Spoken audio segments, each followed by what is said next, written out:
Hey, Denise and Leisha. Good to see you guys. Hey, Christine, your time away was good? It was, yes. For those of you who don't know, you may have noticed that I wasn't here last week, and it was for me and Jimmy's 18th wedding anniversary on Wow, Monday. awesome. Yeah. Congratulations again. Thank you. Thank you. Yes, yes. Just by God's grace, we are still here and still together. But it was great. We were up in the Adirondacks. It was really beautiful. I went off social media. It was heaven. But thank you for holding it down here. We tried, right? Okay, it's like piece of cake for you guys. Uh, I mean, I can't tell you like what a blessing it is to be able to leave and know that St. Peter's is in good hands.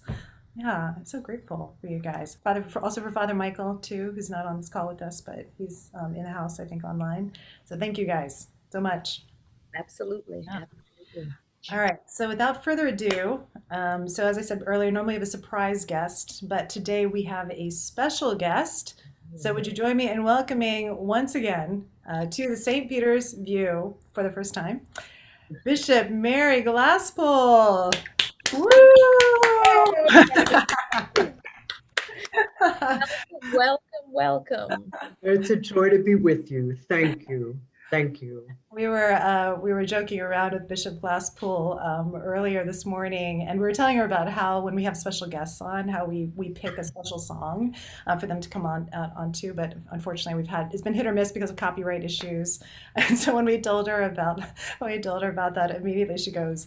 Dun dun dun dun dun dun dun dun dun dun dun dun dun dun dun. And I love that. That should totally be your intro song forward. Absolutely. Either that or the Eye of the Tiger. That's the other one that comes to mind. That would work too. Yeah. Thank you so much, Bishop Glasspool, for being here. My pleasure. Yeah. So I just want to ask you before we jump into our 10 rapid fire questions. I just want to ask you, like, what have you been up to during the pandemic? Like, just like what's like a typical day in the life of Well, this fall, my life has been somewhat structured by our diocesan convention and doing the rollout meetings. Denise will know. I loved your video, Denise. I really did. Thank you. You know, we're trying to do as much as we can do within the guidelines and safety measures that all of us are asked to observe. So during the fall, I've been actually going into the office. Our diocesan offices are still officially closed, but I've been going into the office at 10:47 on Tuesdays and Wednesdays. Monday is my day off. And then Thursday, it's Zoom meetings all day. Friday, I focus on preparing a sermon, sending out an unofficial letter, uh, odds and ends. Saturday, there's usually some kind of special event. And Sunday, I make it a point to be present at a worship service, usually in one of our own congregations, but sometimes a congregation outside our diocese. So it's been a different fall, and you know, along with everybody else, I hope I keep learning something new every day. Something unexpected happens, and you know, I should also say it's been a challenge to stay as positive as we can stay. It's been a challenge. It feels like the principalities and powers are really putting us to the test. So just to say I'm human along with the rest of us. It takes a lot of energy to battle the demons. Yeah, yeah. Well, I'm wondering, like, in those moments when you feel kind of very pressed down, is there anything, or has there been anything that has kind of helped lift you or helps you kind of, yeah. I just I I make it a point to go outside and take in nature, because God is part of nature. And in my own prayer life, in addition to just doing morning prayer, I just sort of, the mantra for me is God is bigger than all this. God is better than all this. God is God. And, we're part of God's world. So we need to do our best and do our part. And, in the end, God. Mhm. Yeah. God is So, big. and that helps, it helps just to, there've been tyrants in the world before, and there've been, challenges, and here we are. We gotta hang in there, and get through this, and we need to do it together. So I appreciate, all your prayers for the country, and for as I was trying lightly to give witness to our responsibilities as citizens, to make sure we vote, to make sure everybody votes. Voter repression is just of the devil in a democracy, and we have to work on that front, and we'll get through it. Yeah. Thank you, I Bishop. like that. God is bigger. God is better. I like that little mantra. Yeah. We should put them on T-shirts and just. Somebody will, I'm sure. We need to get those hats. I Make our own hats. need to say, I'm going to be singing the Solid Rock all afternoon. Not as beautifully as Christine sang it, but great hymn. Well, And we're, you know what? We're standing on a solid rock. That's right. So nobody can blow that away. Yeah, that's right. Yeah, thank you. Yeah. Well, it's funny because if you could, I momentarily forgot that I was supposed to be leading that song. I was like, why isn't the video coming on? But anyways, yeah, that's one of my favorite hymns. So it's in my heart. Great hymn. Yeah. All right, so are you ready for these are 10 rapid fire questions, just like whatever like pops into your head. So this is okay. We stole a lot of these questions from Brene Brown, if you're into Brene Brown.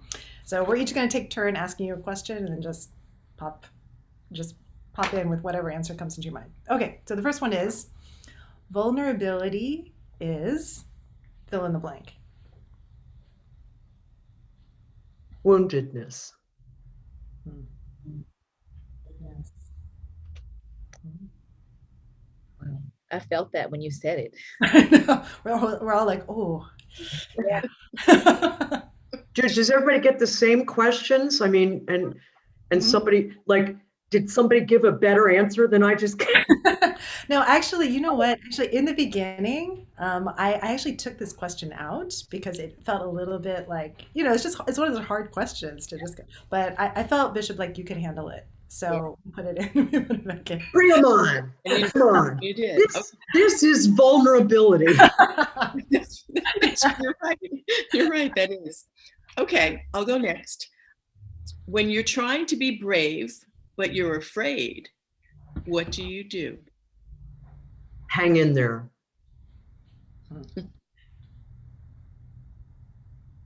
Here we go. Next question. Something people get wrong about you. I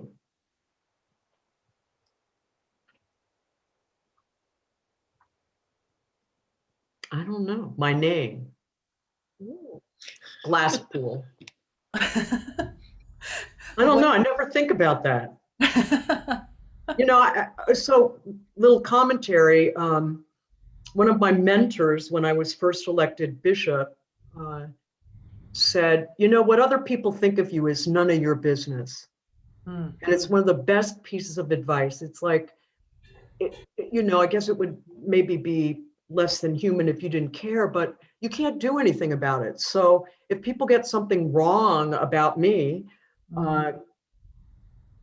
A, it's their problem, and B, I can't do anything about it. So, I just need to be me, and there it is. Yeah. On another level, okay? That's true. You took it to another level, Bishop. Well, actually, it's so funny you bring this up because Jimmy and I were just talking about this recently. We started watching this show called Lasso. Have you guys heard of the show Lasso? It's on Apple TV.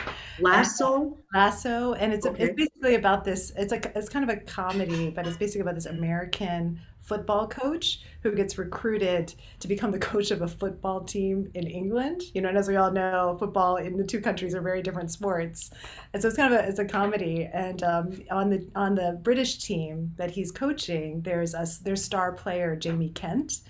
And he's sort of like an endearing character, but he can be a little bit arrogant at times. Like that's his reputation. And so I guess in some press conference, like he gets asked, he's getting asked all these questions, and one of them is something like, what would you rather be, like a lion or a tiger or something like that? And then he answers, "I'm Jamie Kent. Why would I want to be anything but me?" And then the coach, like just kind of as an aside, says, "That's one of the most psychologically healthy things anyone has ever said." and it's true. Yeah, it's really true. Yeah, I think when you answered it, Bishop Glasspool, you just took that question to another level. Nobody answered it like anything like that. So yeah. All right. So next question: what's your favorite meal? Or one of your favorite meals? Holy Communion. Bishop. All right. Bring it to another level again. Yeah. You mean I'm supposed to say lunch? That's basically all we talk about here. What dish is our favorite dish? It's hard. I guess lunch. I mean, I think it's interesting because I don't really have a favorite meal. I like being with people. So I really meant Holy Communion, like when you're eating with people. It can be breakfast, lunch, or dinner. It can be afternoon tea. That's what the challenge of the pandemic is for me. It's like, wow, if I'm in somebody's presence, I need to wear a mask, the whole 9 yards. Yeah. That's what we're all experiencing. So yeah. Holy Communion followed by lunch. The complete answer. Okay, Bishop, let's see you bring this one to another level. What is the last TV show you binge watched? I can't take it to another level. Schitts Creek. Yes. Favorite around here. I can't take it to another level, but it reminds me of what Christine was saying about, look at Mitch, so good. I mean, I love it. I didn't at first. It was a recommendation from my brother-in-law. But the character development is so good, and the characters are so unbelievable. Yeah. And I think I'm in season 5 now, and I think there's 6 seasons. They're starting to get like human. They're all very kind of self-involved, each of the main characters, and to a degree that is that's what's funny. The show uses, both sarcasm and creativity to the nth degree. And now all of a sudden in like season 5, we're beginning to see each character sort of do something out of character, which is caring for someone else in a great way. And so it's almost starting to produce tears instead of laughter, or with laughter. Wow, and you have a lot of support in our chat. Quite a few people are agreeing with you. Oh, cool. in our Cool. chat. Y'all watch Schitts Creek? I know Mitch does. Everyone does. It's a Canadian show, but they've got the American, culture down pretty well. Yeah, it's so funny because while I was on my anniversary trip, I totally binge watched Schitt's Creek, and but I just finished season 4, so I need to get on to season Okay. 4. I watched a lot of it during the pandemic, and I think he's probably finished. I've stopped at some point, but I'm sure he may have finished the entire thing, Yeah. And just as an aside, I don't know if you've seen this, but on Netflix they have this it's like a standalone episode, not of Schitt's Creek, but basically about the kind of like the making of Schitt's Creek and its impact. And I was sitting there just like weeping the entire time. Ah, Yeah. You should look out for it. It's like it's you called, just love, I think part of the reason I love it so is that they take all the worst characteristics and embody them so that you don't have to. you know, it's like it, but it's great. They're just all lovable. yeah, we're with you. Well, moving on. Next question. What is the trait you most appreciate in others? Appreciation. I think appreciation is it's free. It costs nothing, and it's great when people can appreciate other people and appreciate things, and just whether it's compliments. I don't mean to be inauthentic, but just appreciating. Mm-hmm. And I think it's underdone and underused. Yeah, that's true. Yeah, I feel like what I said about you, Bishop, when I was introducing you about how I felt like when I first met you, like I felt very seen. I feel like that's connected to appreciation. Like you really see. Christine, your comment was a gift to me, and I appreciate that. It really, I'm holding it in my heart, and I'm grateful. Thank you. Yeah, thank you. Just modeling the appreciation. Yeah, no, thank you. Yeah. All right. Well, the next question is, who is your hero of fiction? And it could be like a book, a movie, TV show, and why?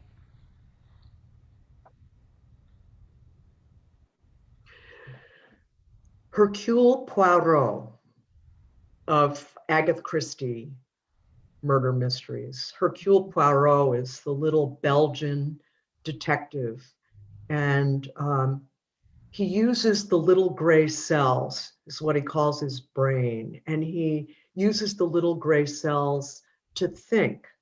And I think Agatha Christie's, I think she's still the most read detective writer. I think her gosh, she was prolific, and I think she has a sort of psychological way of dealing with human behavior, even embedded in the British culture. There's just a kind of thing that you always learn something about human nature. Yeah, I have to confess, I've never read an Agatha Christie novel. It's okay. Your salvation doesn't depend on it, but your enjoyment might. Yeah, no, I need some good reading. Great. Okay, Bishop, what is your motto?